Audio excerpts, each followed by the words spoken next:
Good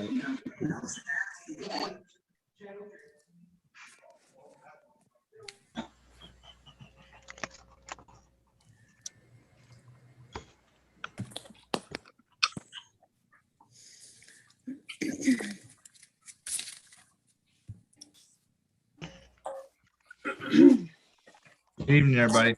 Hope you guys are having a good day. Jerry Beth, can you hear me? I can. Can you hear me? Yes, ma'am.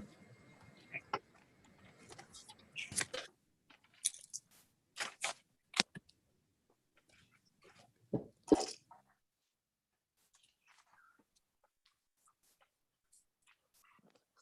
like we got a full house. We got about just another moment or so. We'll get started on time.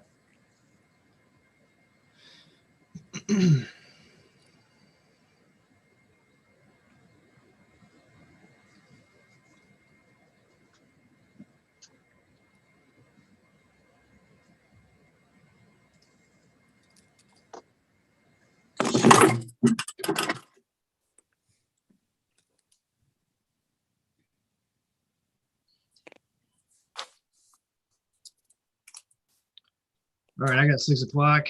Go ahead and open up. Reed Terry's here with us this evening from Lone Oak Baptist Church.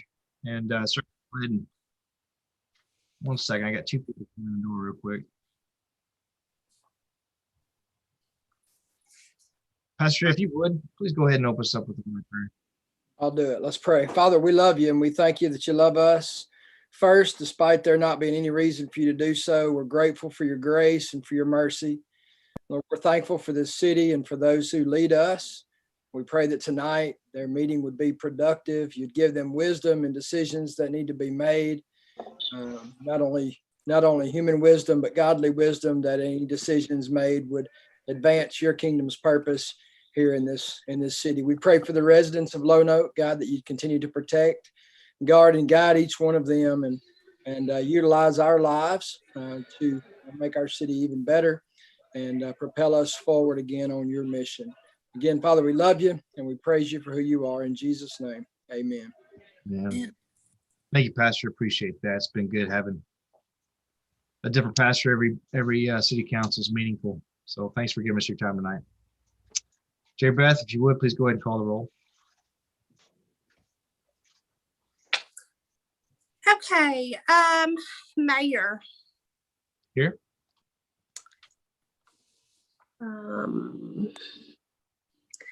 Mrs. Stewart. Here.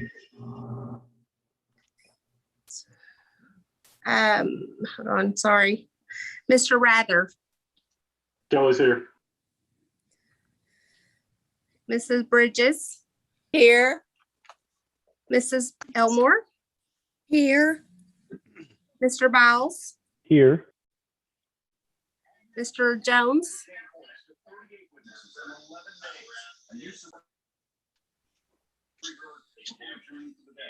I see. If you said, There if you you said are. Mr. Jones, well, here I lost your voice for a second. Yeah, I knew y'all seen your pretty face, so I was gonna go ahead and mark you here. But Mr. Hatton. Here. Mr. Michael Florence. Here.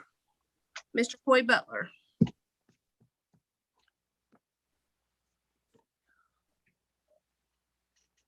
Mr. Butler. Just a second. He just walked in. I gave him Okay. permission to join.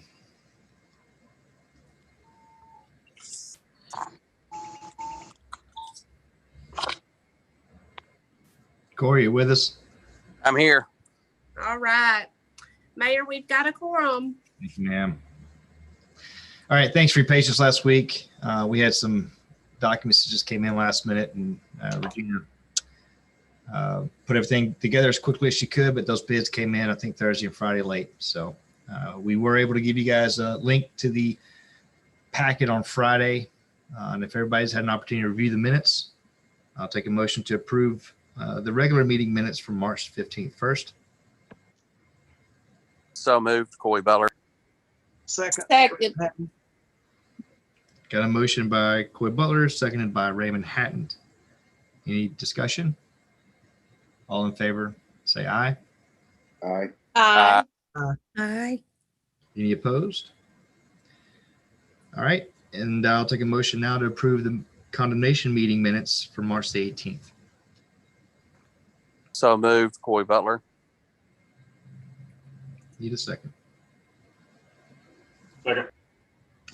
Motion by Coy Butler and seconded by Kelly Rather. Any discussion on the meeting minutes from March the 18th?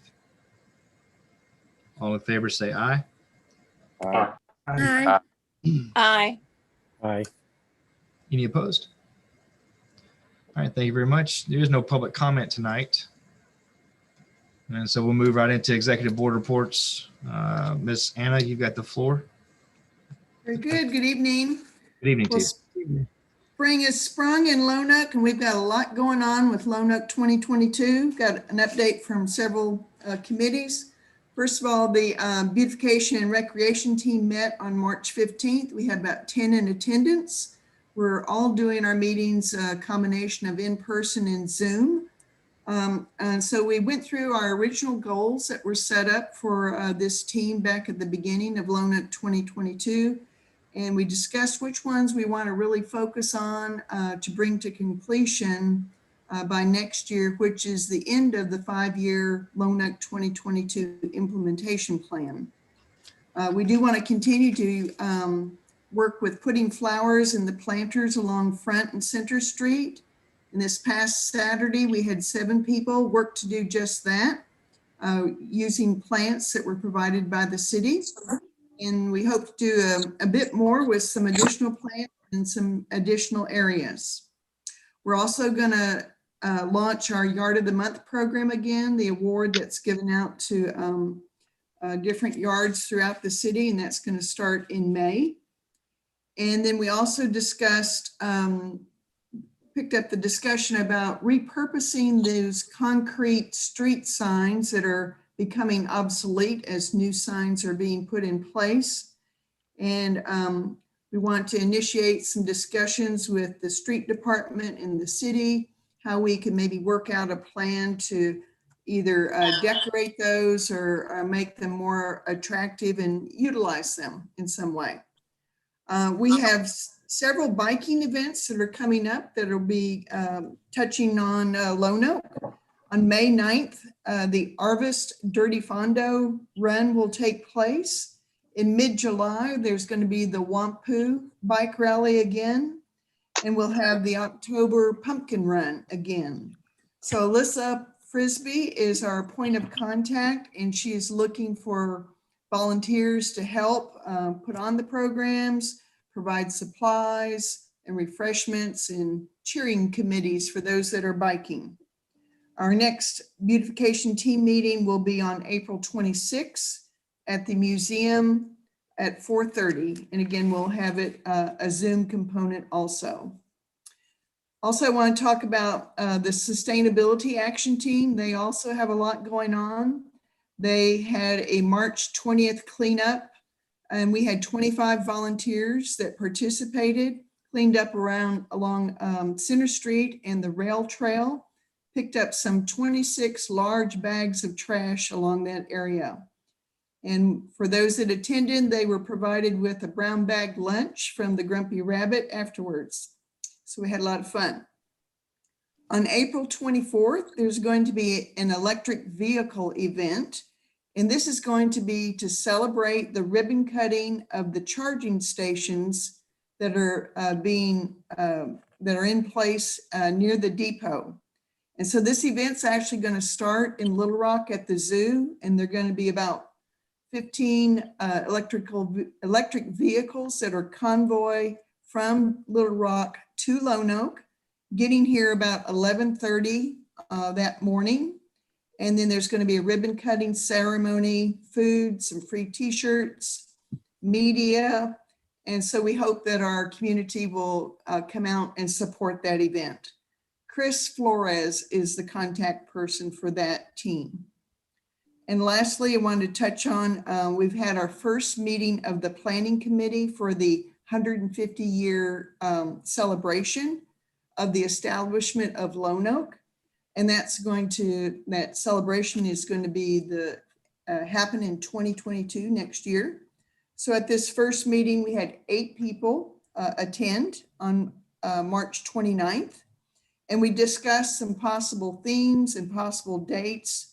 And we want to coordinate with the city calendar and to identify possibly 4 to 8 dates that we could work around and kind of lock into. So we'll be talking further about that. Our next meeting for this planning committee will be on April 19th at 4:30. And that also will be at the museum in person as well as on Zoom, if anyone is interested. And with that, I'll close and I appreciate your time. Anna, did you say Arvis was having a dirty run? Yes. Any information on what that is, or? So I don't really have the details too much, but I believe it's actually kind of more between Lone Oak and England or Scott Okay, in that area. okay, sounds fun, something different. Any questions for Anna? Appreciate your time, Anna. Thanks for joining us. Thank you. All right, Mr. Dean Eagle, so we got the floor with the economic development report.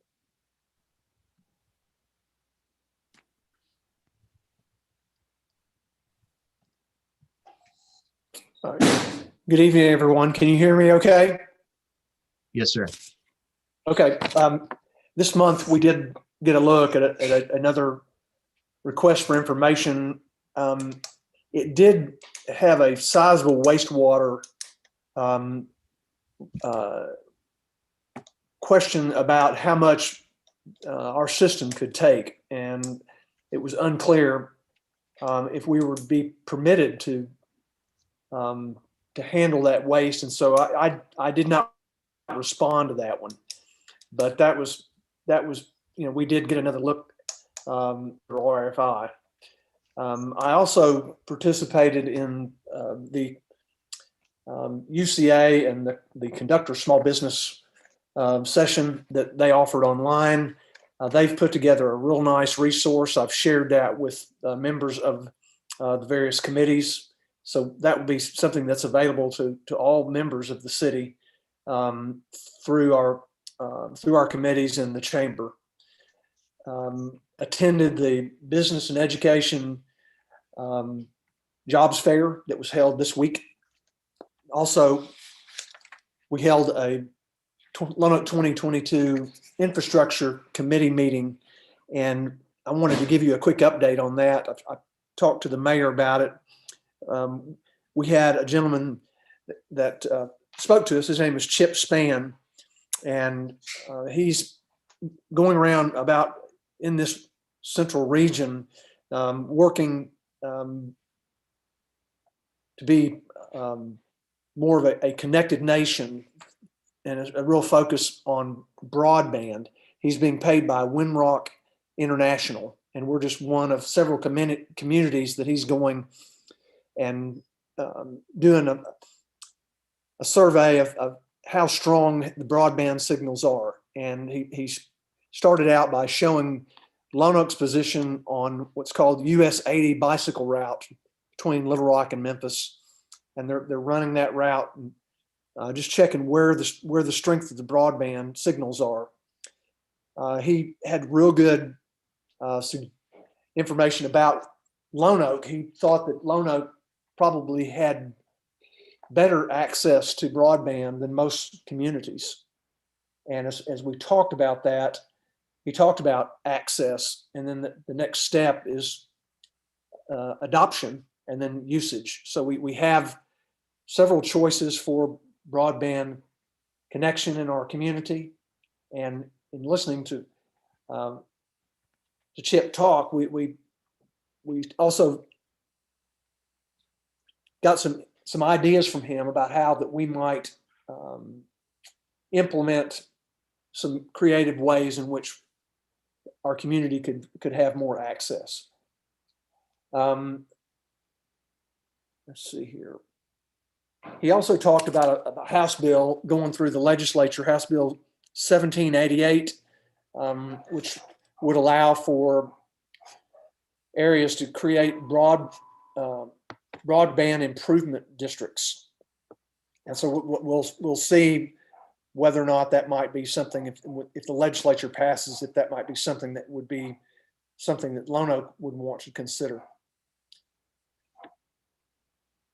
And with that, I don't have anything else, Mayor and Council. I appreciate your opportunity, my opportunity to work for you, though. I'll take any questions.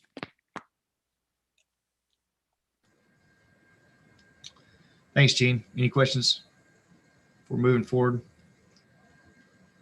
All right. Gene, if we had any, let me ask you a question, put you on the spot. Have we had any luck? I don't think we have. I think you and I spoke about this last week or two, but connecting with Amazon, getting a point of contact yet? No. I made the invitation and specifically wanted him to connect with Dr. Tackett and with you, and to see who we are here in Lone Oak. We're just right down the road from their new fulfillment center. I think one of the issues that they had to deal with is that their facility in Little Rock caught on fire. It was in the paper last week. So I think they've been pretty busy, and we'll just continue to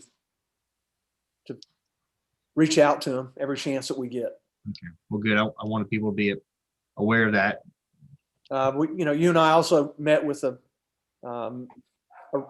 firm that has been doing some business at Remington. There's just been some busy work with Remington Arms, and doing what we can to support them, and being a voice here local, showing support for them when we can. Very well. Thanks, Gene. Appreciate you. Okay. All right. There's no objections. I'm going to let Matt go ahead and jump line and give his report. If there's no objections from the council, then Matt, you get the floor. Good evening, all. Of course, you have your monthly report, my monthly report in front of you. We had 257 complaints or dispatched calls. 142 of those were 911 calls. If you look further down, you see where we billed 150 to immigration. That's kind of slow these days, but hit one or two here and there. We've also billed $9,952 to probation and parole, for a total of outside detention for the month, $10,102. Any comments or questions about my monthly report? Thank you. We have been awarded Arkansas DFNA local law enforcement block grant. And while I was applying for that grant this year, I took trying to figure out what the police department needed the most that was not budgeted into 2021. And I came up with our gun racks for the chargers for the cars. These are going to be dual gun racks that lock, that the officer will only be able to unlock them to get the weapon out. It will be for a AR rifle type gun and a shotgun, so they can have those guns available inside the car if need be. They don't have to worry about getting them out of the trunk at a moment's notice, or like some of them have been, carrying them around loose in the front cab of their vehicle. We've been awarded $2,550.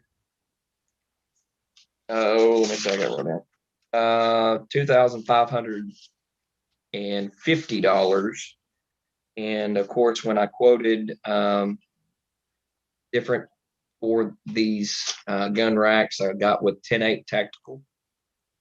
This is a great company that I've been introduced to. They came out and actually installed our K9 equipment. And he sent me a quote for 8 of these racks that we can install ourselves, with the total cost with shipping and tax for $3,210.16. With this grant, again, it would only pay for $2,550 of that, which will allow $660 will be on police department to pay. And I'm requesting that we go ahead and make these purchases because we have to, due to the grant, we have to have them ordered and paid for and received by the end of May. So I'm asking the council to approve this today. I move that we approve the funds for 8 gun racks to supplement the grant for the police department. Second, 600 Elpham Jones. Very well. All right, I got a motion by Ms. Allison. I got a second by Ephraim Jones. Any discussion on it? Will this take care of all of the vehicles, Chief? The 8 vehicles that's going to be is the 8 Charger cars, the trucks, and the Durango. I think it will go in the Durango. I think I've got it where I asked that question. It should mount in the Durango. But it will fit the Dodge Chargers, but not every one of my vehicles. It would just be for ones that are used mainly for patrol. Okay, thank you. Welcome. Any other questions? We'll take it to a vote then. All in favor? Don't forget to unmute. Aye. All in favor, say aye. Aye. Any opposed? All right, motion passes. Anything else for Chief? Chief, is that all you got? I have. All right, I'm gonna take a quick opportunity, and I got right before City Council, I got a letter in the mail from the Office of the Recorder Treasurer down in Caddo Valley. It says, "Dear Mayor, I'd like to take an opportunity to acknowledge 2 city officers who assisted my husband and me during a tire on account of a tire being destroyed on I-40 due to a pothole. Officer Love and Officer Allison went above and beyond their duty to assist us. Please convey our appreciation to your officers, their chief, and your city council. Thank you for hiring officers of their caliber. Debbie Robertson, Recorder Treasurer in Caddo Valley." So That's awesome. right. Thank you. thank you, Chief. Thank you, City Council, and y'all have a good night. All right, see you. Thank you. All right, next up, Mr. Mike Brown. Can you hear me, Mayor? Yes, sir. Okay. Good evening, council. What I've got, it's been a kind of crazy month with invoices and all, but I've got 2 action items that I need the kind of reapproval of something that it was already approved. One is on the pool pack. The shipping was just a little bit more, therefore it threw off everything, and the difference is $256.45. So I'm asking the council to increase that so we can pay that amount to Clarity Pools for the heater. I said pool pack, but it's for the heater. And the other one was we tried to order our inflatable, but the company didn't want to register in Arkansas and charge sales tax. And we went through probably 4 or 5 vendors, and we finally found one that would charge the right amount of sales tax. And it's to Sportique, and it's $200 difference from the original inflatable that we were going to order, and that total amount is $10,243.32. So I'm asking again for that and increase the amount on the heater. All right, we'll do this one at a time. So I need a motion to approve the additional $256.45 for the shipping cost of the heater. So moved, Elpham. Second, Ryan. We got a motion by Ephraim Jones and second by Ryan Biles. Any discussion on the item? All in favor, say aye. Aye. Aye. Any opposed? Motion carries.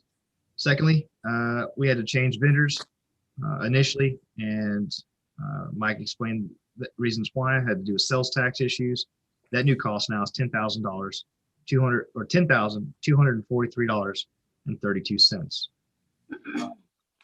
And I don't have an image of the inflatable, but we were sure hoping to have that thing ready to go. I've already been getting text messages from your one true Jerry Beth Edwards ready to roll. So, but it was an increase, I think, of about $200. And I need a motion to approve the new vendor for the inflatable.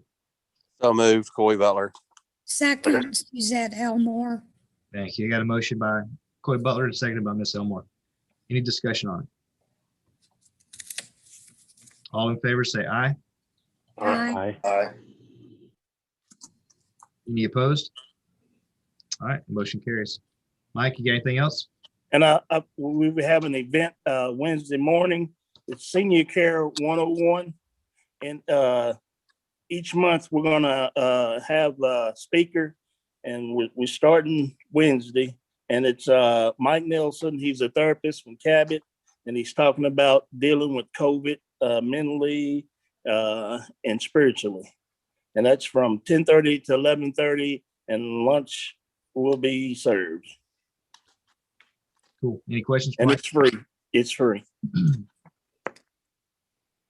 All right, Mike, thank you for your time. Appreciate it. I want to back up real fast and acknowledge Ms. Moore. Thank you for joining us tonight. I didn't give you a chance to speak, but I think we had an agreement that you were only going to talk once a quarter. I just want to verify. If you got anything, then just let me know when we get to announcements. Be more than happy to give you an opportunity to speak. But thanks. You already gave us your calendar. Thank you. All right. Next on the agenda would be community development. Jeremy, you got the floor, sir. I got you muted. There we go. All right. I'm good. Everybody can hear me? Yes, sir. Okay. That's not my stuff, I don't think, but that's okay. As y'all got the reports on me, I'll start with animal control. We had 126 calls this month.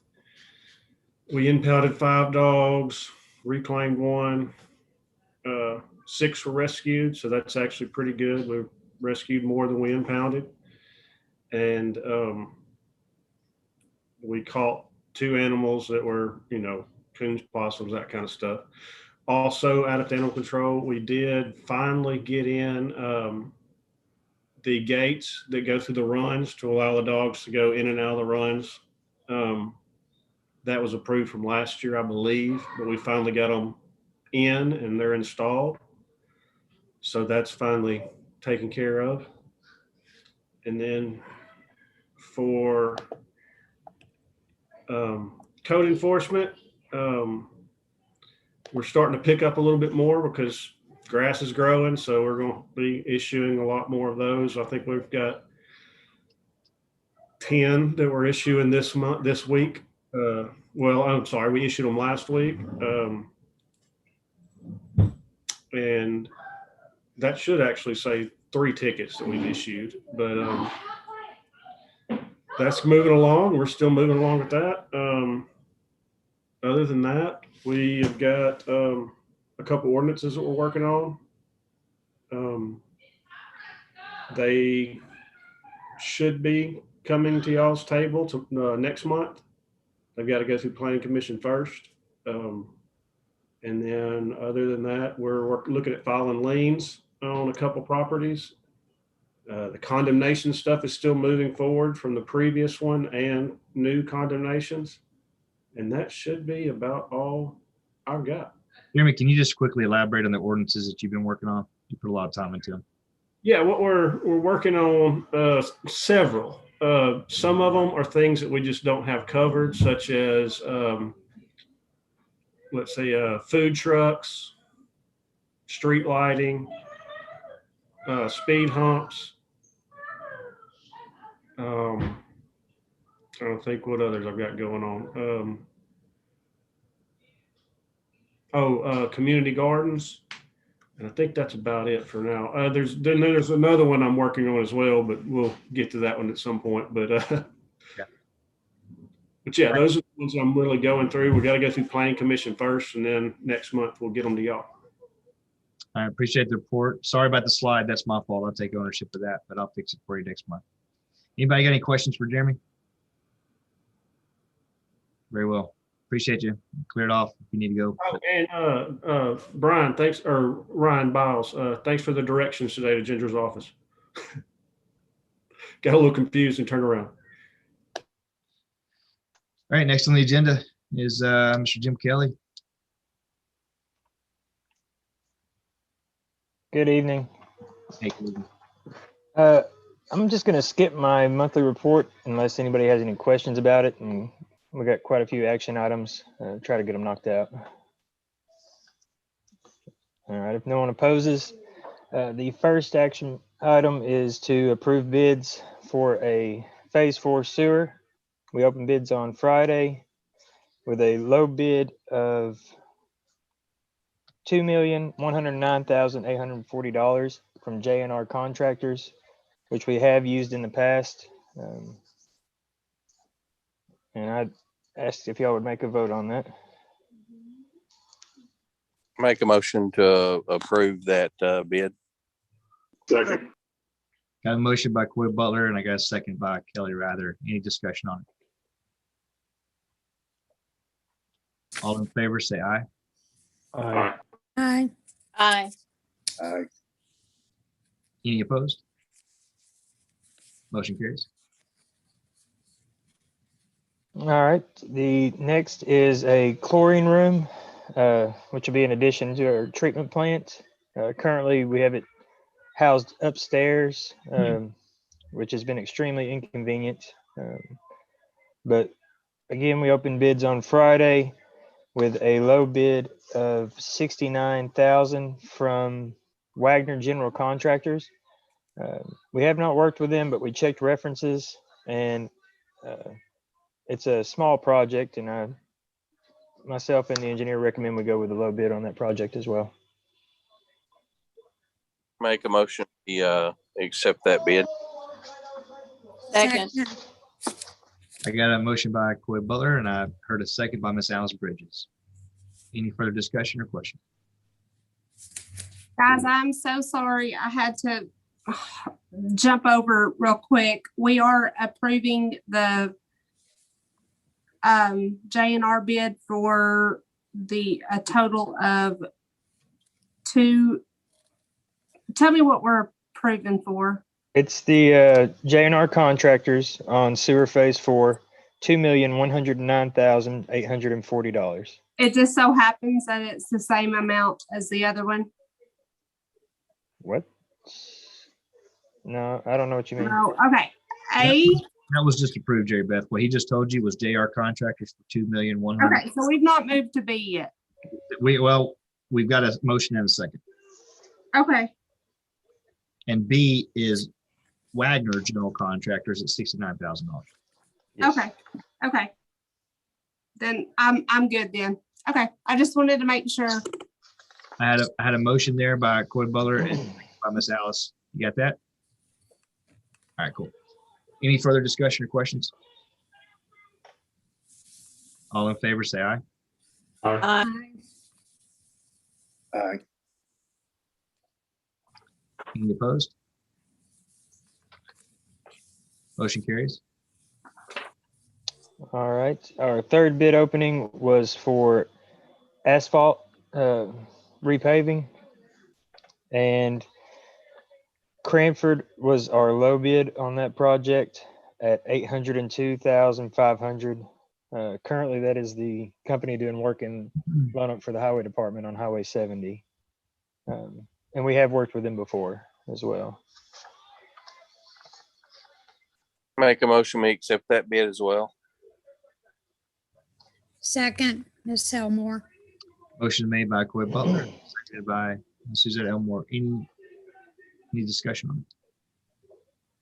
I have a question. Is this to repair, is it just general repaving that the city would normally do, or is it connected with the sewer and water line projects? It's with the sewer and water projects, anywhere that was affected by that project can be paved.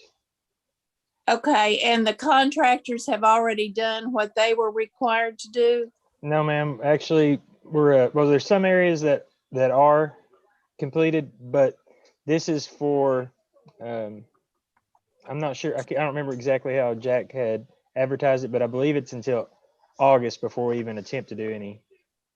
And I think that's a possibility why our price is a little bit higher, because we're getting the bids approved for a job that we're proposing to do in August. All right, so the contractors will still make some improvements. That is correct. Okay, thank you. Further questions? All in favor, say aye. Aye. Aye. Any opposed? And the motion carries again. All right, I have a quote for a new John Deere zero turn. This is a budgeted item, and I'm going through Sourcewell on this quote.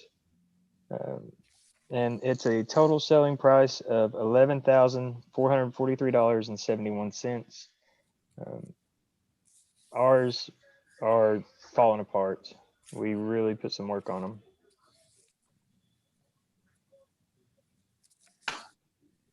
I make a motion, we buy the new zero turn. Second, Michael. Thank you. I have a motion by Coy Butler and I have a second by Michael Florence. Any discussion on that purchase? All in favor, say aye. Aye. Aye. Aye. Any opposed? All right, purchase passes. All right, next we have a RFP that we advertised for a leaf and limb disposal location. We only had one individual reply to that, and it's the Evans Family LTD Partnership. We're looking for a place to dump our leaf and limb material, and he does have a convenient location. I spoke to him multiple times, viewed the location, and I think it would work for us. But this is, we'd be entering into a contract for $1,500 a month for 1 year. And then at that point, we can review and propose again. I make a motion, we go. We've got to have somewhere to dump all that stuff. Currently, we have I nowhere for the refuse, so I I apologize. second Michael.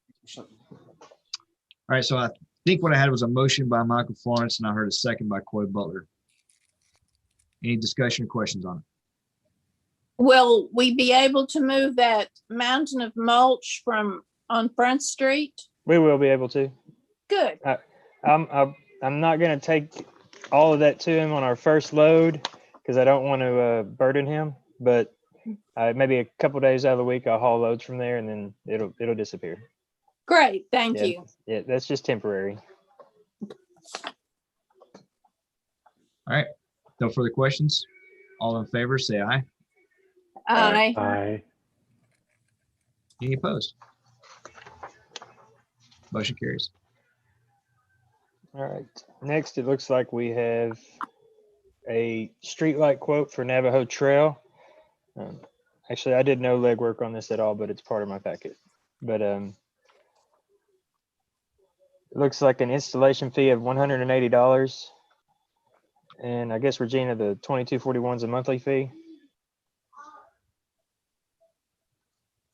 Oh, never mind. I'm sorry. I'm reading the wrong thing. That's correct. It is correct for each light, $22.41 a month $747. for those 3 lights on that street.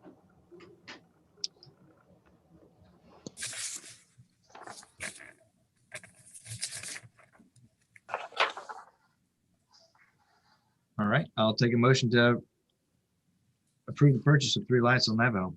So moved. Move that we approve the purchase of the 3 lights on Navajo Trail.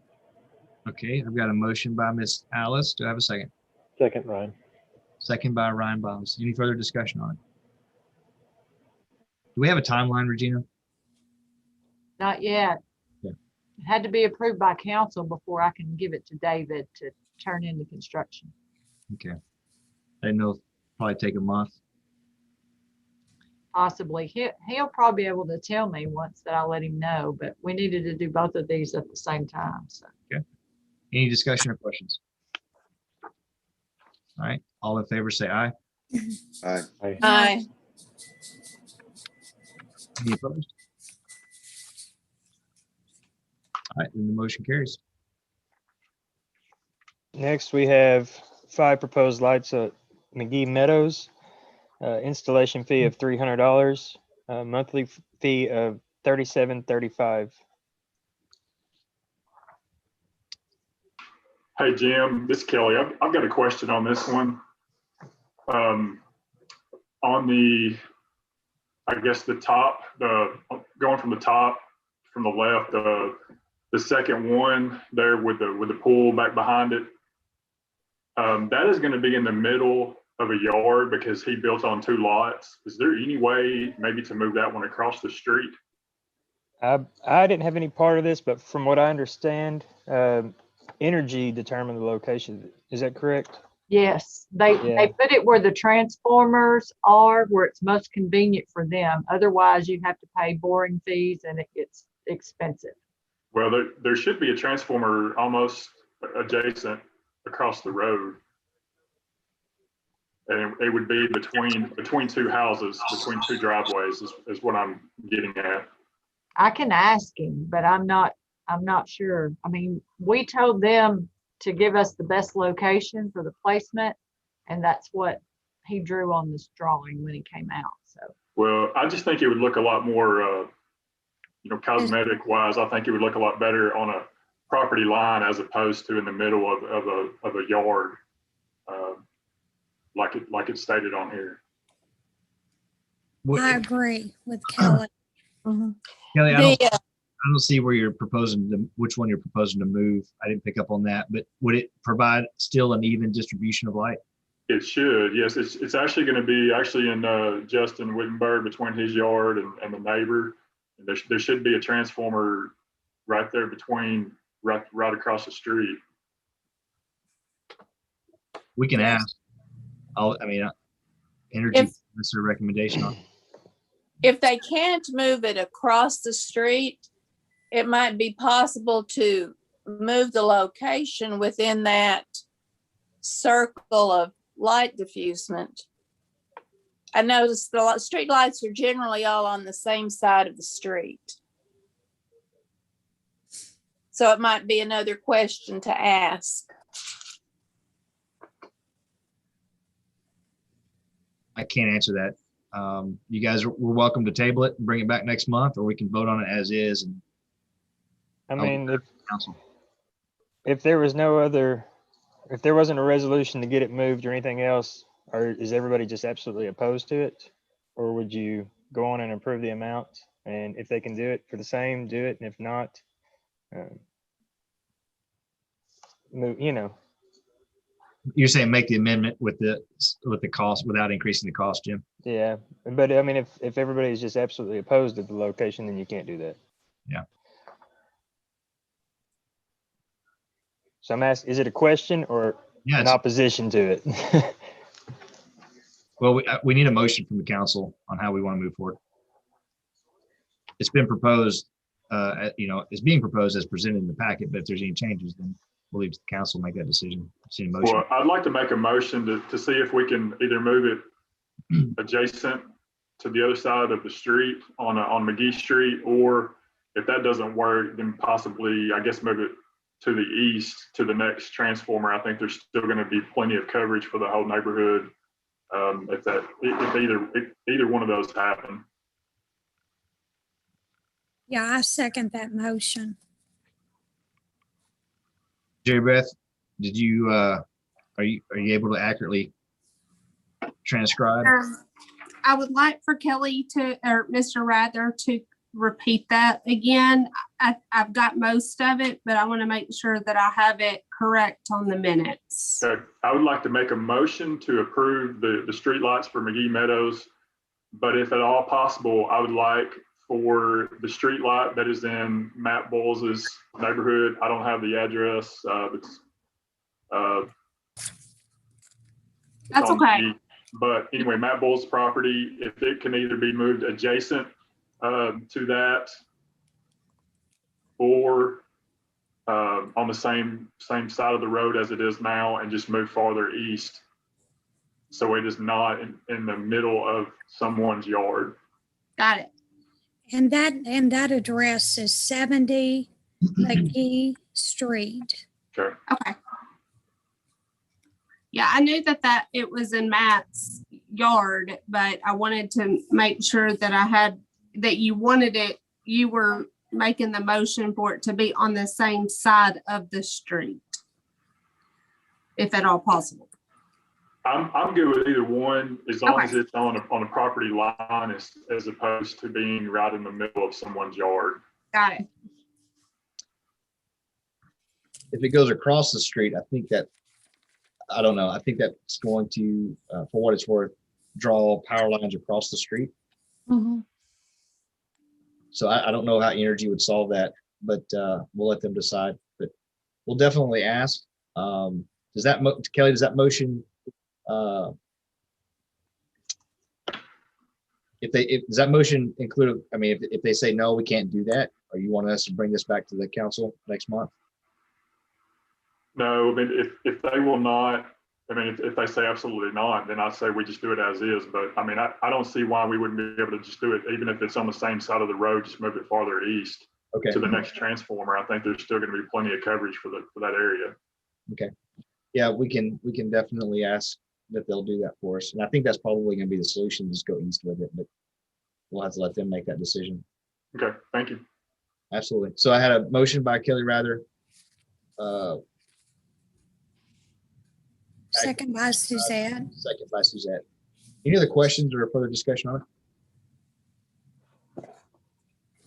it? This Ryan, just in general, I think that is an interesting question as to how much, say, a resident, and our constituents have in placement of that. And I think they should have a voice in the process, which is by virtue of this conversation that they are. So I appreciate constituents being engaged, but in terms of Entergy, sometimes it's important that we, assert our prerogative as citizens and representative citizens to say there's a certain aspect of a design, needs to have the input of the public. Very well. Anything else? All right, I'll take it to a vote. All in favor, say aye. Aye. Aye. Aye. Any opposed? And the motion carries. All right, Jim, what's up next? Need to replace a pump at the Mallard Point Golf Course. I just had one go down on me, which Tencarva is the previous supplier of that, and it is at a total price of $5,162.59. I make a motion that we replace that pump. Second. We got a motion by Coy Butler and a second by Kelly Rather. Any discussion on it? I have a question, Jim. Yes, ma'am. Is there not anyone in the state or locally like Elder Supply in Carlisle that could actually give us a bid? Do we give them an opportunity? For a submersible pump, Yes. I don't think they deal with that kind of pump. These are trash pumps. Generally, they are into pumping either potable water or farm wells, stuff like that. There are other distributors in Arkansas, not for certain brands though. Certain companies are the only distributor for different pumps. You know what I mean? Okay, I know that Elder does supply farm wells. Mm-hmm. So I just want to make sure that, we do consider local companies. Yeah, we've had them completely rebuild both our wells at the ballpark before. It was several years ago. I think it was somewhere around $70,000 that we spent with them. So we don't neglect anyone for any reason like that at all. So do they always get the opportunity to present a bid as well? Who? Like any local companies like Elder Supply in Carlisle or, If they provided that service and I was not looking for a specific product, then yes, we normally would. okay. I just want to make sure that we try to do as much local business in the county, as we can. I'm sure Yeah. you're aware of that. Yeah, and as far as I know, they don't do any kind of wastewater pumps or trash pumps or anything like that at all. Okay, thank you. Yes, ma'am. Jim, is there a delivery cost on this? It says no. This should be our final cost. I confirmed it. I want to say I read it on there somewhere, but I did confirm that's our total. All right, thank you. All right. Jerry Beth, remind me, did we get a motion second on this one? I think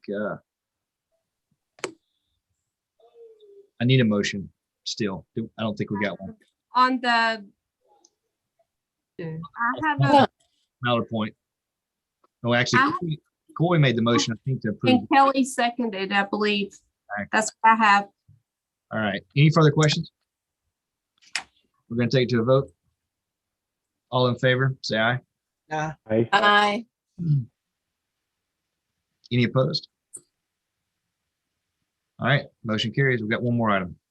Yep, this is the 2020 debt from the water department. Customers who we have not been able to collect on, and we need to write this off for our auditing for when they come in. And it's very minimal this year. Oh, have you cut their water supply off? They don't live here anymore. This is citizens who had accounts and no longer, they were delinquent on the account, moved away, and we haven't been able to collect. Okay, thank you. Mm-hmm. I'll take a motion to approve the write-off. Hey, Jim, real Yes, sir. quick, I'm just wondering, I mean, do you guys ever assign to a third-party collector, or are you guys doing it yourself, or how does that work? Now, we have a, I'm not sure the system that we're using, but we are linked to other utilities. So if they try to sign up for an account in another town, then the communication starts where we actually get paid. They won't let them open an account if they have a delinquent in ours. All right, thanks, sir. I've got another question, Jim. Yes, I've ma'am. noticed the different totals on this. Mhm. Some of them can be as high as going over $500. Mm-hmm. At what point do you stop providing the water to these people? The first time you don't pay your bill? The very first? Yes, ma'am. So, Yeah. so one of these bills for $586.56. That was a motel. Yeah, yeah. So that was 1 month consumption, It should be. Yes, ma'am. but then there were some for over $400. Like, So, yeah, and I can't account for how somebody uses their water. I have no idea.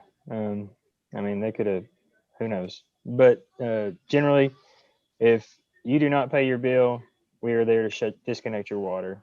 I mean, these people might have had a horrible leak, and that might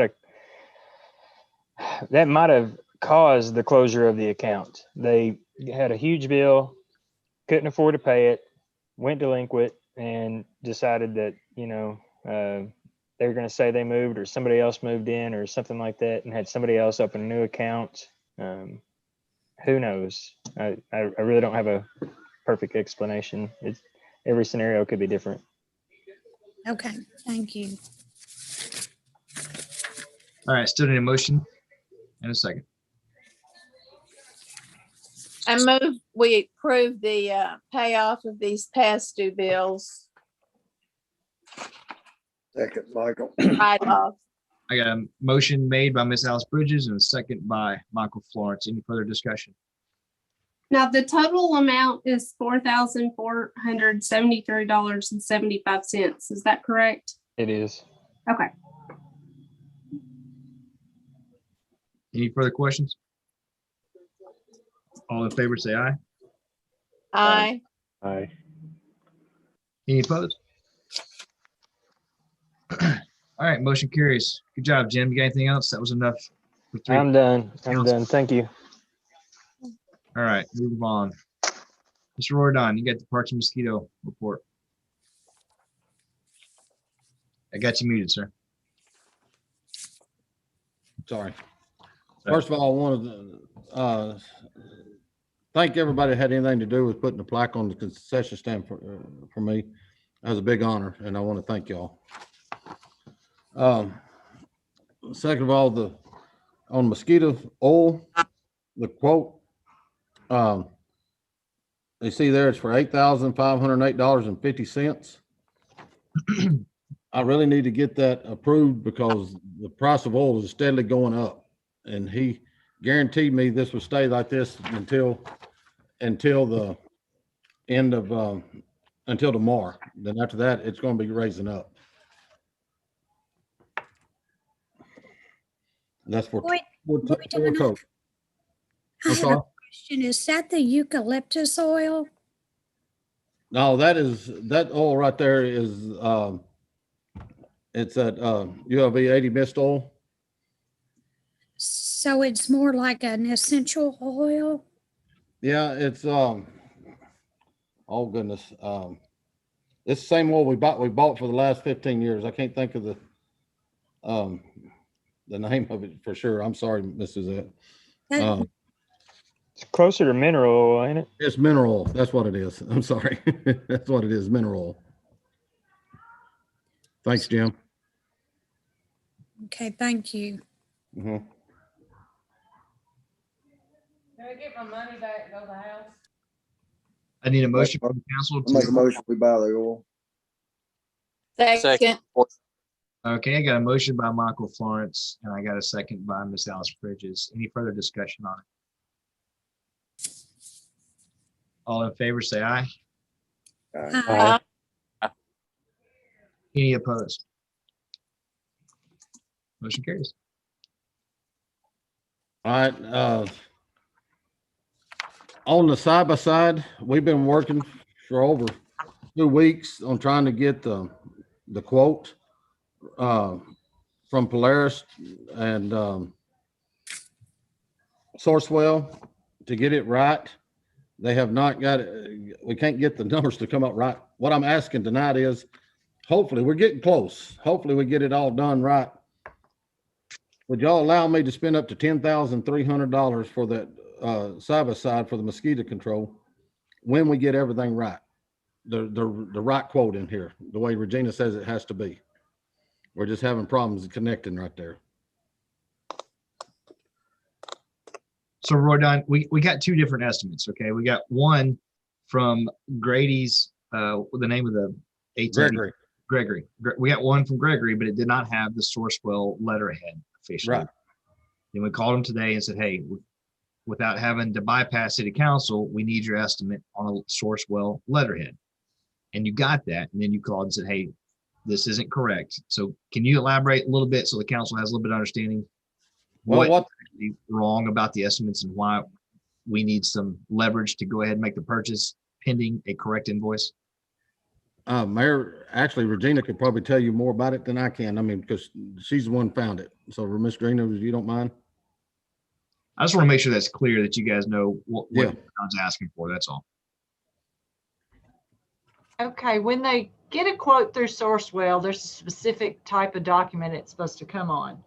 And when we got our quote back when we did the budget, they were using a quote form and they give you MSRP and each pricing contract's different. You're supposed to get a specific discount and they tell you that in the pricing documents. Well, when I go through and look at the contract to see what our discount's supposed to be, we're supposed to get 12.45% off. Well, that wasn't reflected anywhere on the paperwork. So I had Pierce call him and I think they told him that it was freight. Well, nowhere on here does it say freight. It just says you're paying this. So we need to make sure that we're actually getting our discount because the quote they gave us is $1,100 and something more than the contract price. So now they have a new form and the new form has a place to put freight. where the original one did not. So it should be broken out to make sure we're getting the right amount charged. And thank you, makes sense. Regina, for following up on that. I agree with you. So I'm not, we're not going to purchase anything until we get the right quote and worded the right way and everything. And it will not be over $10,300 when we do.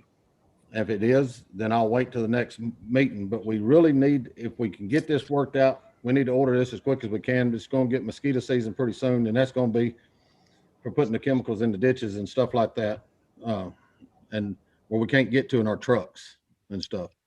And so that's what I'm asking for tonight on that. So to be clear, we're done. 10,300 is a cap, right? So if we got a Yes. motion to approve up to 10,300, you'd be covered. And that's what I had in the budget for it. Okay, so that's what we're asking for. If I get a motion before. I'll make that motion, Mayor. Second, Mayor Coy Butler. Thank you. Got a motion by Michael Florence, and I got a second by Coy Butler for the authorizing $10,300 for the side-by-side as soon as we get an appropriate estimate. Any further discussion on it? Take it to a vote then. All in favor, say aye. Aye. Aye. Any opposed? Motion carries. All right, what else you got, Rodon? This year, the Parks Department is over the fireworks show and for the 4th of July fireworks show. We're actually going to be hosting it July the 2nd, I believe it is, Mayor, the Friday. That's right. I put in my budget this year and to cover this, and it's going to be $6,000. I think it's right at $6,000. I don't have my copy in front. I give it to Regina. I'm sorry. We've got a lot of stuff going on out here. I believe it's right at 6,000, is it not, Mayor? Yes, $6,007. $6,007. And in your package, you should have a quote, I mean, a list of the stuff we're buying.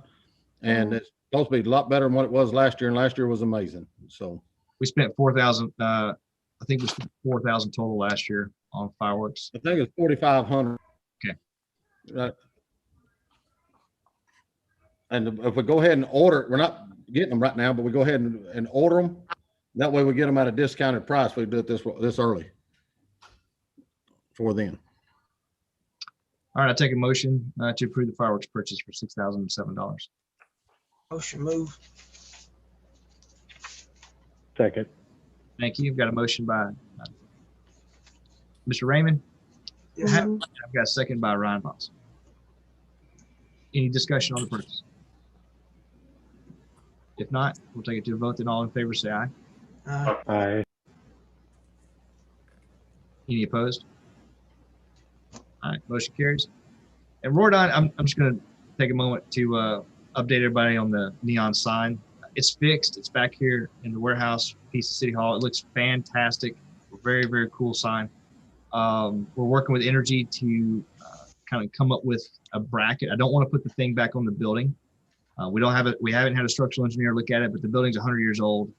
It probably isn't in the best interest of the building to put that 30, 40 pound sign back on there as a big wind catch. We can't put it on the telephone pole, so we're probably going to have to build a bracket or a pole system that we can actually mount it onto adjacent to the electrical pole that's sitting outside on the 45 angle off of City Hall. So just to give you guys a quick update, we're working that. That's why we haven't been able to get it up, but the sign looks fantastic, and commendable job with Rodon and his guys for getting that done for us.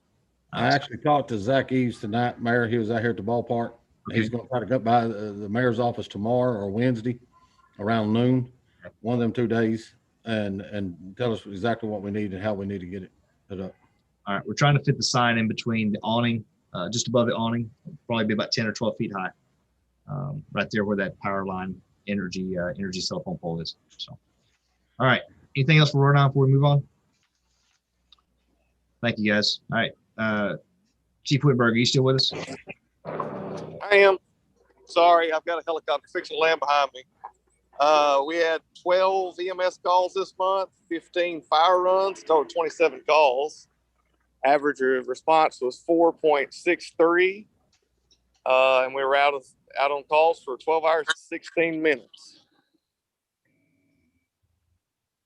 You have any questions for me? All right, good job, Justin. If y'all have anybody calling about a helicopter landing in town, we're doing training and they're landing at the high school right now.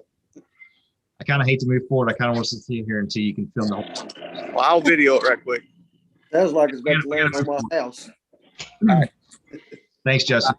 Flying over my house right now. All right, no questions for Justin. We're gonna move on. All right, we got three, really, there's four, but really got three items under new business to discuss.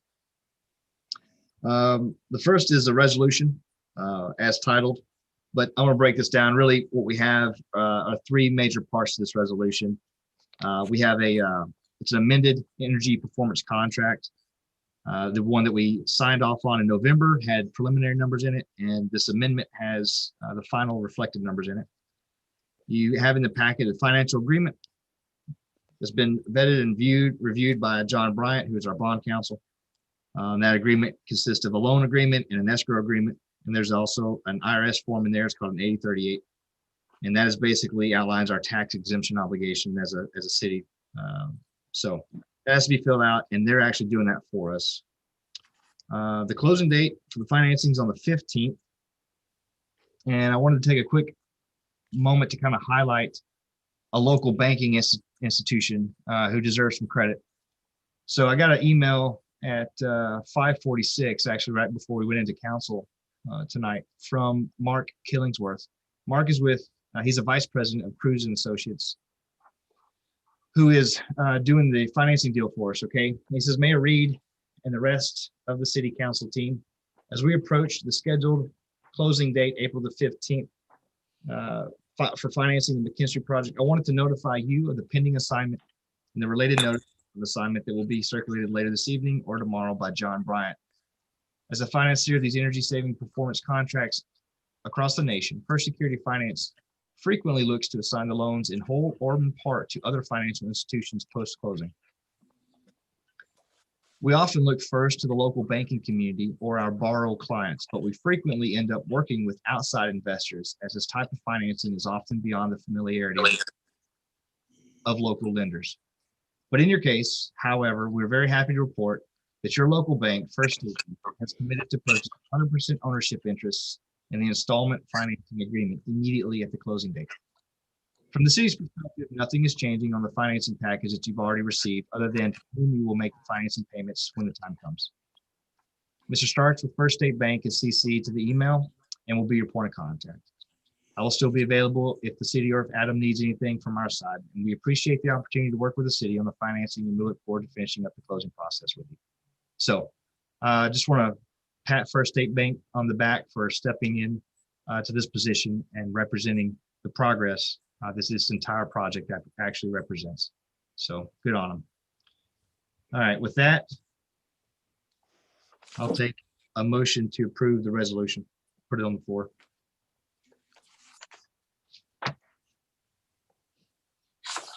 Motion to put resolution on the floor. 4-1-2021. Do we have a second? Second.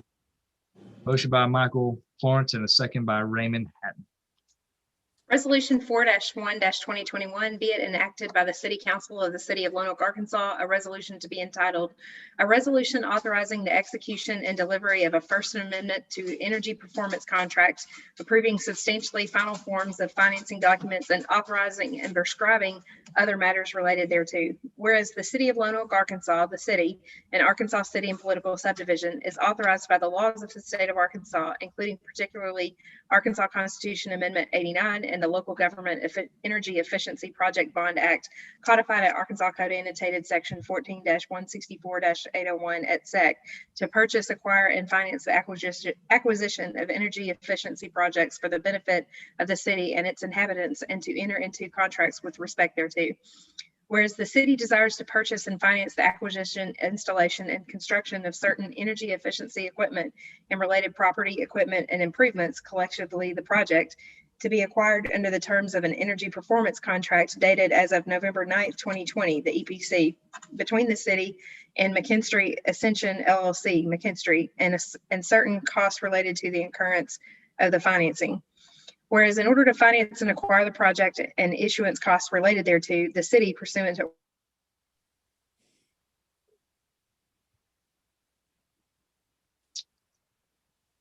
All right.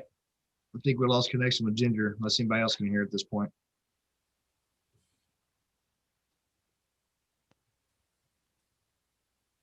Jerry Beth, are you still with me? Yes, I am. All right. Would you do us a favor? Can you pick up where we lost Ginger? And continue? Yeah, hold on.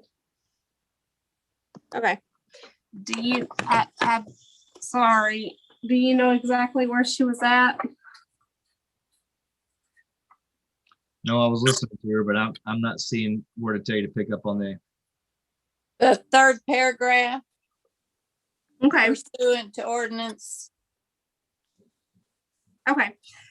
Whereas in order to finance and acquire the project and assurance costs related thereto, the city pursuant to ordinance number 777, ordinance 777 has approved the entering into of that certain installment financing agreement, the installment financing agreement with First Security Finance Incorporated, together with its successors and assigns and lender, with the term of 20 years and an interest rate of 2.23% per annum, and two, that certain escrow agreement, the escrow agreement with the lender and the bank trust department as escrow agent.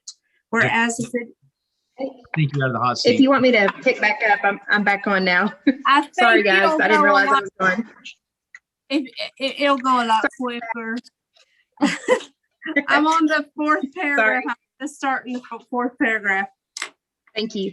Whereas the city desires to amend the EPC pursuant to a First Amendment to Energy Performance Contract, the EPC amendment, to incorporate the terms of the Lone Oak Investment Grade Audit dated October 12, 2020 into the EPC, and to incorporate an aggregate utility and cost savings guarantee and the table of project cash flow into the EPC. And whereas the city council desires to formally approve the substantially final forms and terms of the EPC amendment, the installment financing agreement, and the escrow agreement, now therefore be it and it is hereby resolved by the city council of the city of Lone Oak as follows. Section 1, approval and ratification of the EPC and the EPC amendment. The terms, execution, and delivery of the EPC, including specifically the terms of the EPC amendment, amending certain portions of the original EPC, are hereby ratified, approved, and confirmed in all respects.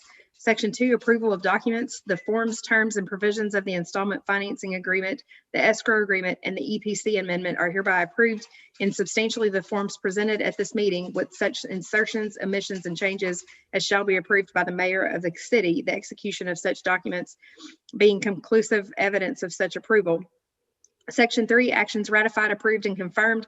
All acts and doings of the officers of the city which are in conformity with the purposes and intents of this resolution, ordinance number 777, and the execution, delivery, and performance of the installment financing agreement, the escrow agreement, and the EPC amendment shall be, and the same hereby are, in all respects ratified, approved, and confirmed. Section 4, severability. If any section, paragraph, clause, or provision of this resolution shall for any reason be held to be invalid or unenforceable, the invalidity or unenforceability of such section, paragraph, clause, or provision shall not affect any of the remaining provisions of this resolution. Section 5, repealer. All bylaws, orders, and resolutions or parts thereof inconsistent herewith are hereby repealed to the extent only of such inconsistency. This repealer shall not be construed as reviving any bylaw, order, resolution, or ordinance or part thereof. Thank you, Ginger. I'll take a motion now to accept the first reading. So moved. Suzette. Second. All right, I got a motion by Suzette. I heard a second by Miss Alice Bridges. Any discussion on the resolution? Take it to a vote. All in favor, say aye. Aye. Aye. Any opposed? All right, the resolution passes.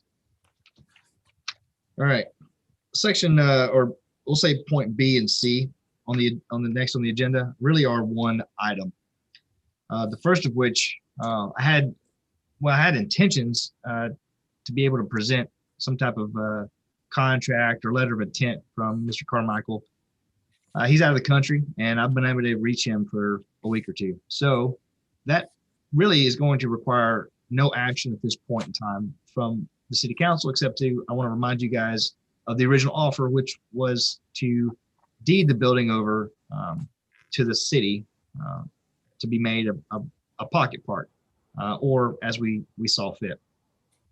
So what we did from that, we had an original presentation. I can't remember if it was a working session. I think it was.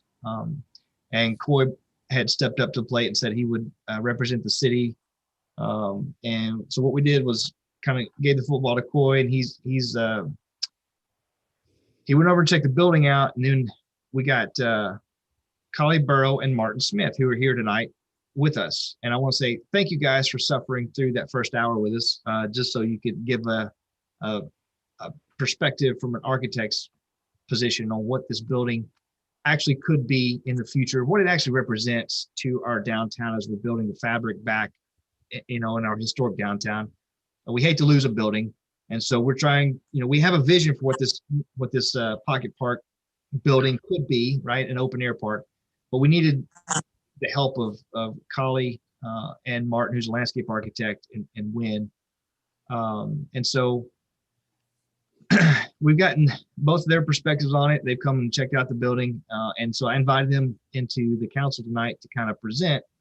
And again, had intentions potentially of going from an acceptance of the property, maybe into a contract with Fennell Purifoy to move forward on that design piece of a pocket park. But what we're going to have tonight really is just, I'd like Collie and Martin to really introduce themselves and present to the city council what that property actually could be turned into, given enough money and imagination. And both of them have worked on pocket park projects in the past that have been very successful. With that, Coy, before I turn it over, is there anything you'd like to add? Thanks, Mayor. This could be a very exciting project, and from the beginning, I wanted us to look at it very objectively. And so I appreciate you giving me the time of these people we have contracted with, some time to look at this project so we can look at it with good eyes and not just dreamy eyes, but with a sense of realism and taking on a project like this. So I appreciate everybody's time, and Ryan was very instrumental in helping me look at some of this. So anyway, let's hear what they say, then we can make our decision about the building. Thank you, Mayor. Thank you, sir. All right, well, Collie and Martin, you guys have the floor. And again, I can't thank you enough for staying with us that last hour and joining us tonight. So. Well, I appreciate it, Mayor. This again, Collie Burrow, Fennell Purifoy Architects. I'm going to talk about the building. Martin's going to talk about the connectivity to the trailhead,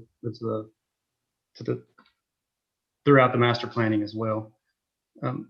And when Mayor about a month ago or so talked to me, we discussed basically doing a hydration station too.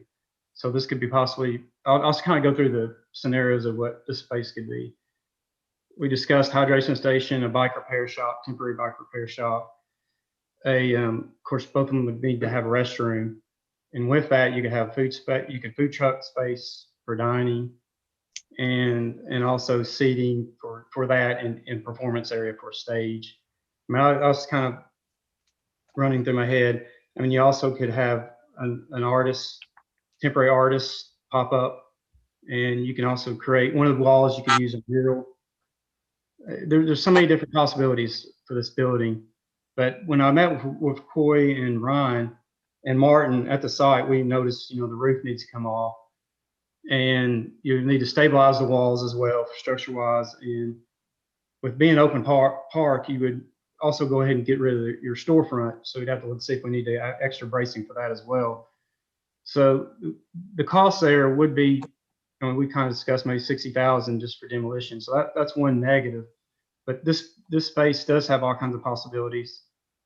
And kind of to say that, Martin could go into the connect to the trailhead, and that was another stretch, I think, of trying to make this work. Martin, you want to go into that now? Yeah, Colin, and everyone, thanks for having me here. I'm Martin Smith with Ecological Design Group, and quick history. I am from Wynn. I grew up in Wynn. Collie grew up in Wynn. We both went to Wynn High School. I came back to a little place called Bird Eye about almost 13 years ago. So I know small towns, professional services and budgets and community and everything else. So I want to share a screen because what I want to do, I want to show y'all just, and I'll go fast because I know it's been a long meeting.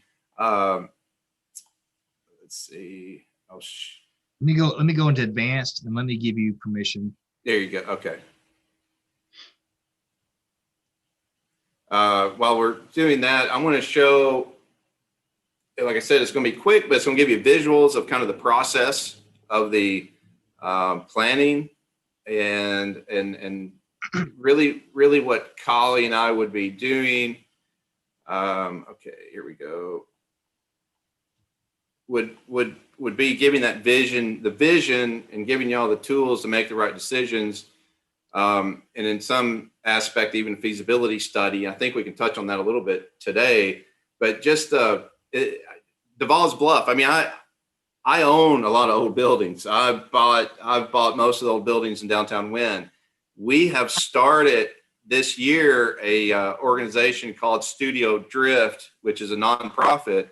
And I've started it because small towns don't really have budgets to pay professional fees. And I figured that out a long time ago. So I got into writing grants and I wanted to help the community. But now we have launched a nonprofit. So if somebody wants to be able to donate into that to be able to create the planning, it's possible. So in Devall's Bluff, we had quitclaim deed these 3 buildings. Y'all all know which ones they are. You've got the Grasshoppers here, which we're working with the owner a bit on it, but we own these 3 buildings and we are starting to do some of the same things. So we as an organization just wanted to give the city council a visionary plan of, and if you next time you go through Devall's Bluff, just look at what's going on. I mean, you've got a vacant lot here. You've got a building with walls that doesn't have a roof, that has trees growing out of it. You've got 2 vacant buildings. You've got a little pawn shop here. You've got a vacant Grasshopper, and you've got 3 vacant buildings, and the roofs have collapsed on 2 of those. And then you have where the city had tore down buildings here. And so this is just a real quick visionary plan of how do you bring community back to the core of the community or of a city to grow as a catalyst. And some of those elements that we work with are really just adaptable, flexible spaces that at any day, any weekend or whatever could pop up and be something different. Could be a market, could be a movie night, it could be a little music venue or so forth. So that's just showing kind of a plan view, and then visualizing. This is a similar type of instance here where the building walls are there and the roof's gone, structurally supporting. We kind of thought of the idea of opening it up, creating like a crushed stone, maybe have the trees growing out of it, having lights strung over it, having misting systems, and where you could sit inside, but then have a small splash area for the kids in the community on the perimeter of that. And that's kind of a block form of those buildings and elevations. Art and murals and all of these type of things are very important. One of the most important things that we know, and the reason we've started this nonprofit, is programming the spaces and getting the community engaged. I think when I was in Lone Oak, there's a lot of energy there. I appreciate what y'all are doing. You're grabbing hold of the bike centric growth out of Little Rock. And that's something that we want to do with Devall's Bluff. We want to continue looking at that Rock Island Railroad and try to make acquisitions, easements, right-of-ways, and be able to connect, like y'all want to connect Lone Oak to downtown Little Rock. We want to continue it, work with the other cities, Hazen, Carlisle, and so forth, and connect it all the way to Devall's Bluff and create a gateway to the Arkansas Delta and to the Bayou View and so forth. So music type venue, kind of neat urban play equipment is important to do in rural communities, not the same typical plastic play equipment and so forth. I'm going to jump to another project, Huntsville, Arkansas. This actually has a state highway coming through, and that's probably one of the biggest challenges I see with y'all's with this building in Lone Oak is the connectivity to your trailhead or your central space with the caboose and the train station. is how to connect across that street. This one works a little bit better because their square is here. And so if anybody's been to Huntsville, you know what their square is. It's all parking. It just doesn't have a lot of pedestrian aspects to it. These were taking a couple of buildings, existing buildings, and retrofitting them as well. I'm not going to spend time on that, but these are vacant buildings that the city owns, one on the side, and then developer owns one on the other side. But just these are the visionary type things that get the community excited to look at a space and how it might come together. This is a very good example of an adaptable, flexible space, having open areas that could pop up. On one day, it could be a market like that. Another day, you could have a screen and a space just like that right there. I could envision y'all centerpiece between I guess if it's Main Street or not, but it's how at 70 being a very attractive place. And then you have to think about the circulation, the vehicular versus pedestrian, and the cyclist. How do they all interact and move? And then the most important is strategic sequencing. How to fundraise and move it forward from the community engagement all the way through the improvements. Something that's very complicated in rural communities. And then my hometown, Wynn, obviously I've spent a lot of time working with it. My office is right here in downtown. I own these buildings, and this was an empty lot when I came here. We turned it into a splash park, a music venue, a community movie space. We tried to move the library to this building. It failed. This is a railroad owned property that we have master planned, and the connectivity across the railroad tracks back to a community garden and a food truck court. The mayor wants to take on this project. My son's a organic farmer, 16, and he's doing that through East. I know how to get things done in small towns. The park aspect of it, I won't get into it, but just the different elements of the play to we're into the bike pump tracks and skate parks are big. And then of course having a small music venue. So again, flexible, adaptable spaces. And we have some of this built. This was an empty lot, horrible looking lot, obviously with, the concrete foundations. That was about a $400,000 project. There's a little splash pad down here where the water comes up. There's a little music venue. Food trucks can come and park. Vendors can come and do market and so forth. The biggest downfall or the negative that we have is the programming of it. You need to have a group that programs it. I think just listening to y'all city council and everybody on this, very impressed with y'all. I think y'all know how to program spaces. And so I'm a champion of what y'all do. I appreciate it because it helps it move further to where I am and win. So thank you for continuing to do that. We have a flooding issue in downtown Wynn, and we did the streetscape project. These are all porous pavers, and there's storm drainage underneath it. So this entire street acts like a big sponge, and it's really just fascinating to watch it during rain events now. So the water just flows right underneath, right through the cracks of that. We have this flexible furniture. City council, everybody said you can't do that. It's going to get stolen. It's been out there for 3 years and it gets moved around and no one's taken a piece of it. If you start bolting things down, it feels like an institution and you lose the community feel of things. So these are just some, and then a gateway feature for our downtown. And so those are examples of what the process is. I think I've seen the Mississippi State. I think it's wonderful work that y'all have done. Y'all have invested time and money into some wonderful plans. And I think there's probably a bicycle pedestrian master plan going on. I think the most important thing for me is the connectivity aspect of it. When you get into a project, that building, the only downside for me on that building was that it was across 70 and it didn't have that good connectivity. I don't know about your master plan and how that, obviously that can be done, but also working with state highway department, what you can and can't do. And I'm afraid that you might have a lot of, the community might come there by vehicle more so. Could be completely wrong about that. But I think continuing that the dirty Kenza, that race, that gravel grind from Scott, it comes close to Lone Oak. Those are the great things. And then the road cycling, creating a destination place. And what Collie was talking about, that's what you want to ride, somewhere between 15 and 25 miles, you need to have a destination, a landing space. And I think that's what that building could become and turn into.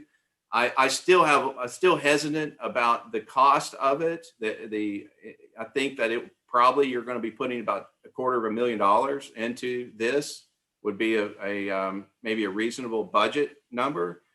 And is that the best thing to spend that money on, or should we be trying to do a development that is adaptable that's a part of your master plan that you spend time on? That's the only question I think that I would ask you all.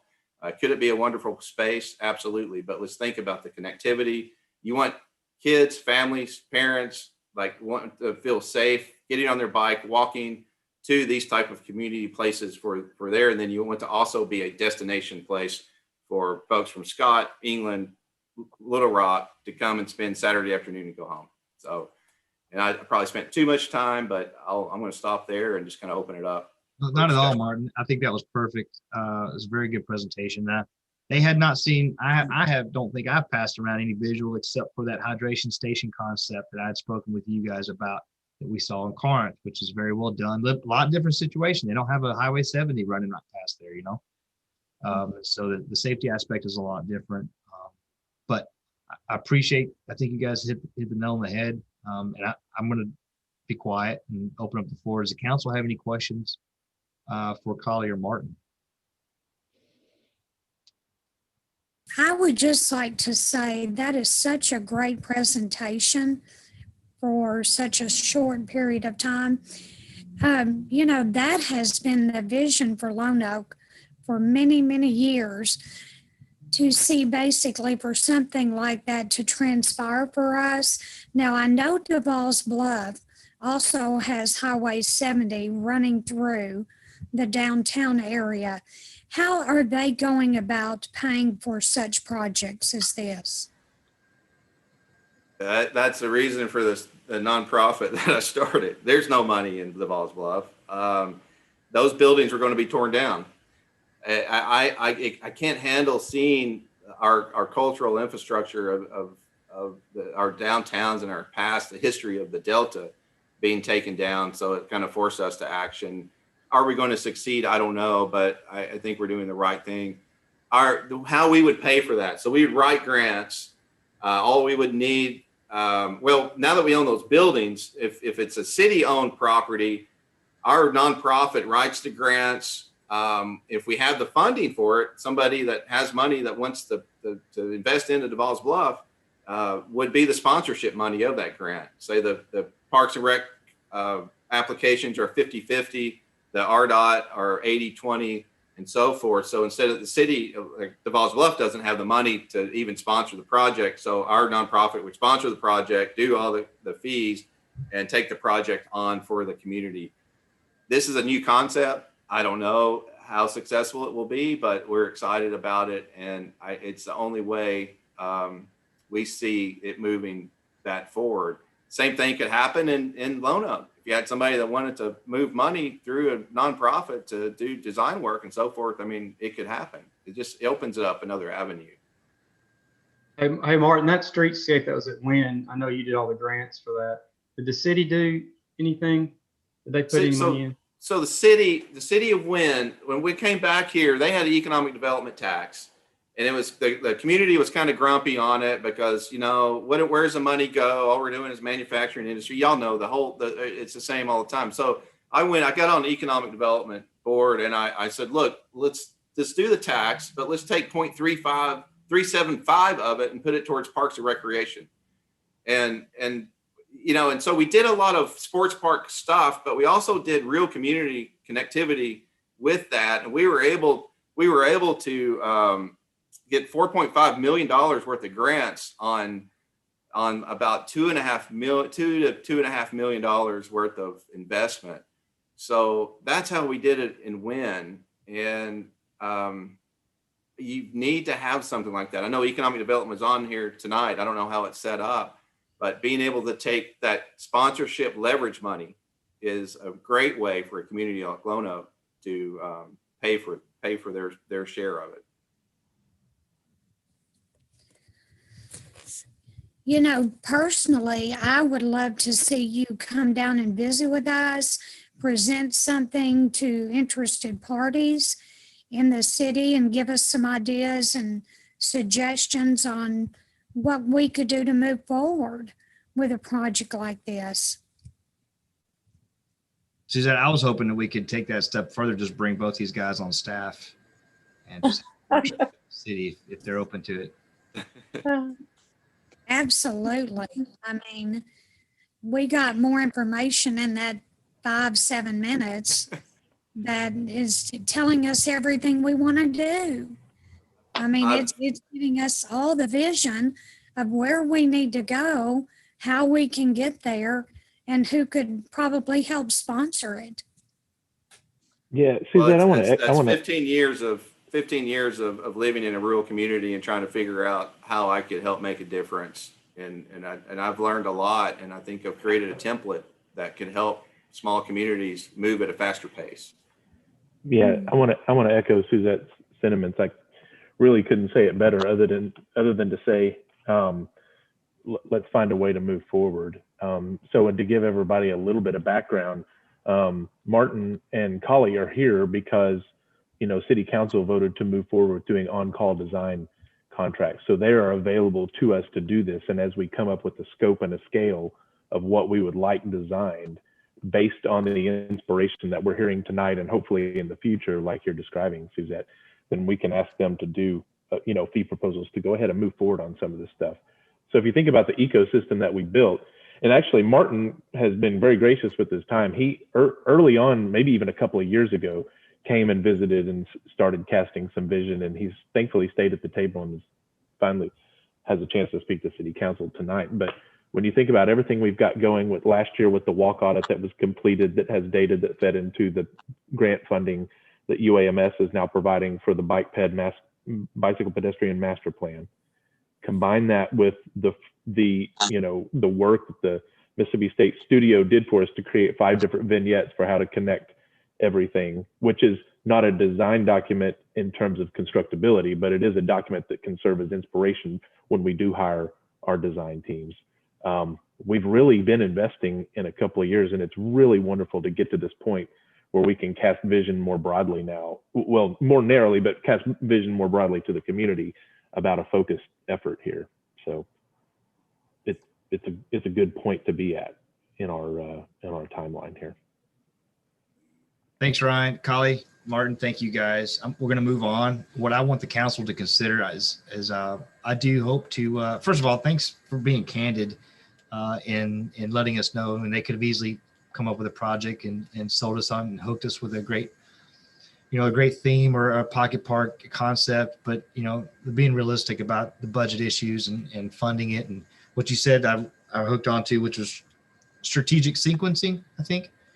Really important piece of this. And so I think we have higher priorities right now, but I do want to bring a contract before the City Council probably next month from Mr. Carmichael, and allow the council to make a decision. If we secure the property, it's unlike the Holmes property where it's not really depreciating so much at this point. There would be some if we took it on, obviously there'd be some liability considerations. We need to board it up and make sure nobody could access it. Or do we not touch it? Do we leave it out to the public sector to allow them to do something with it? We could secure it potentially, come back and revisit it after some other projects have been successfully implemented, and then work with somebody like Martin and Collie and get funding for it maybe. But I'm gonna let you guys think about that, let it marinate on what could be the possibilities, and then I'll bring an opportunity for the council to make a decision next month if I can. And if you guys, in the meantime, if you guys have any other considerations that you want me to be aware of, please reach out to me and let's discuss it. If there are any other questions for Collie and Martin, I just want to say thank you guys again for giving us your time. It means a whole lot. Thank you. Bet Mayor. Thank y'all. Thank everyone. And appreciate it. Feel free to reach out. I'm always here to help however I can. You guys are doing Lord's work out there. So good job.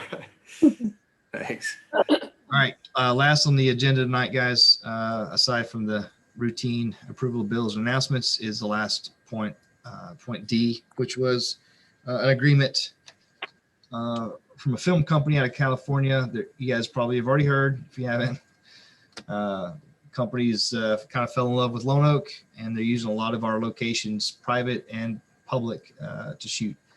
They presented the council with an agreement for acceptance. That what they need is they need to use City Hall for about a half a day or more, and they're asking to utilize 3 police cars, 2 for props, 1 to be driven in a closed, sanitized environment right here at City Hall. So they're not planning to utilize any of the police vehicles around town. It's just right here while they're shooting at City Hall. You guys have, I had a really good conversation with Christopher Crane. He's the Arkansas State Film Commissioner. Very neat guy, very upbeat. This film company is kind of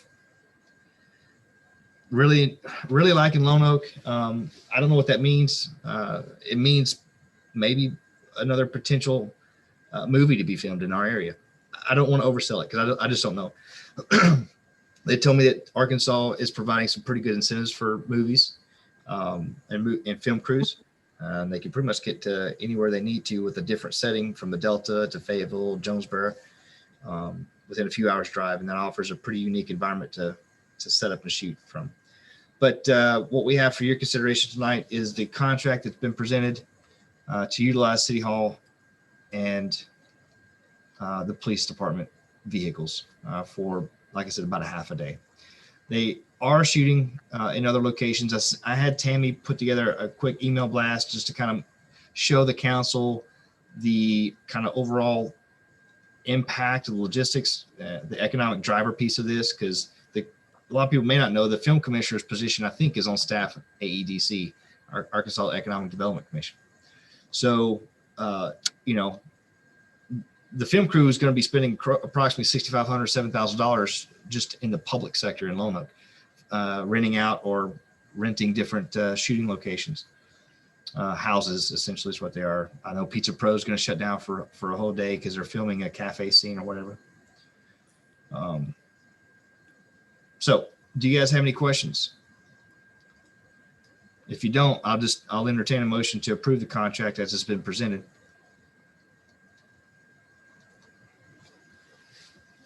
Motion to approve, Ryan. Second, Coy Butler. All right, I got a motion by Ryan Biles and a second by Coy Butler. Any further discussion or questions? We'll take it to a vote. All in favor, say aye. Aye. Any opposed? Motion carries. All right. I'll take a motion to pay the bills. Motion paid bill. Coy Butler. Ephraim. Okay. I got a motion by Ephraim. Do I have a second? Second by Kelly Rather. Any discussion on the bills? All in favor, say aye. Aye. Aye. Any opposed? All right. Any announcements from the council? I've got one. I just want to be brief and update you guys on our land procurement piece for the solar array. We had a verbal contract with Mr. Kittler, and that has fallen through. So he has withdrawn his original proposal, and we are now in search for another 4 acres. So Philip is still got his hat in the ring. He's still working with us. I have asked Suzette as well if she will step up and put her network to good use. We have a few options, but just wanted you guys to know that we once had a contract and now we don't. Time is of the essence. It's not too big of a rush, but we've got to be smart about this and find a home for the solar array now. So if you guys have any questions, then contact me. Be happy to talk to you about it. Take a motion to adjourn. So moved, Ms. Elmore. Second. Any opposed? All All right, you guys have a good night, and we will see you guys in person at the next city council. Thank you. Good night.